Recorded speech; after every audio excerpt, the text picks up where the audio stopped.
তুই যদি সত্যি আমার মায়ের ভালোবাসোস তাহলে 5 বছরের ভিতরে প্রতিষ্ঠিত হয়ে পরে আমার বাড়িতে পাড়া দিবি। তোর লগে আমি 5 বছর পরে আমার মায়ের বিয়ে দেবো। আপনি যদি আপনার মাইয়ার 5 বছর আমার লাগে রাখার ওয়াদা করেন তাহলে আমিও আপনার ওয়াদা দিতেছি 5 বছরের মধ্যে প্রতিষ্ঠিত হইয়া তারপরে বাড়ি থেকে আমি আপনার মাইয়ার নিয়ে যাবো। আর বুঝছস কালকে ওই 5 বছর পূরণ হইব। আর ওর বাপে আমার যে যে শর্তগুলা দিছিল সব শর্তগুলো আমি পূরণ করে ফেলাইছি। কালকে আমি দেশে যামু, গিয়ে ওর বাপের সামনে দিয়া ওর মাইয়ারে তুইলা নিয়ে আমু।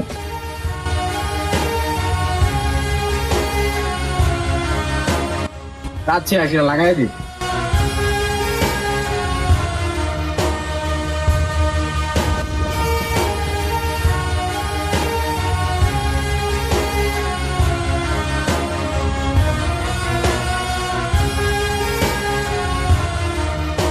ভাই এটা সাইমন না যে আর 5 বছর আগে এলাকা থেকে ছিল গা।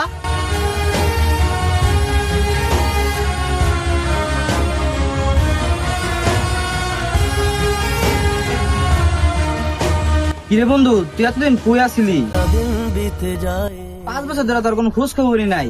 আরে বাদ দে, অন্তরা কেমন আছো সেটা কো। আমরা আলহামদুলিল্লাহ ভালোই আছি, তুই কেমন আছস? আমিও ভালোই আছি। তাইলে আমার আবার বাহার চাচার লগে দেখা করতে যাইতে হইব। এতদিন পরে এলাকায় আইছস, তুই বাহার তোর লগে দেখা করে কি করবি? আরে বেটা হের লেগেই তো 5 বছর আমি এলাকার বাইরে আছিলাম। 5 বছর আগে হ্যাঁ আমার কিছু শর্ত দিছিল, কইছিল এই শর্তগুলো যদি পূরণ করতে পারি তাহলে হ্যার মাইয়ারে আমার লগে বিয়া দিব। আমার সবগুলা শর্ত পূরণ করে আমি যাইতেছি হ্যার মাইয়ারে বিয়া করে আনতে। কোন বাহার চাচার কথা কস তুই? ওই যে দক্ষিণ পাড়ার বাহার চাচা, একটা মাইয়া আছে নাম সাদিয়া, হের কথা কইতাছিস তুই? হ হ হেই তো। ওই বেটা হের মায়ের ধরো 4 বছর আগে বিয়ে হয়ে গেছে গা।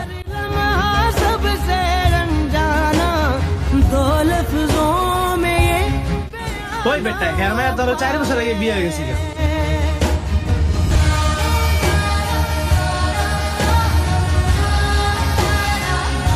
তুই যদি সত্যি আমার মায়ের ভালোবাসোস তাহলে 5 বছরের ভিতরে প্রতিষ্ঠিত হয়ে পরে আমার বাড়িতে পাড়া দিবি।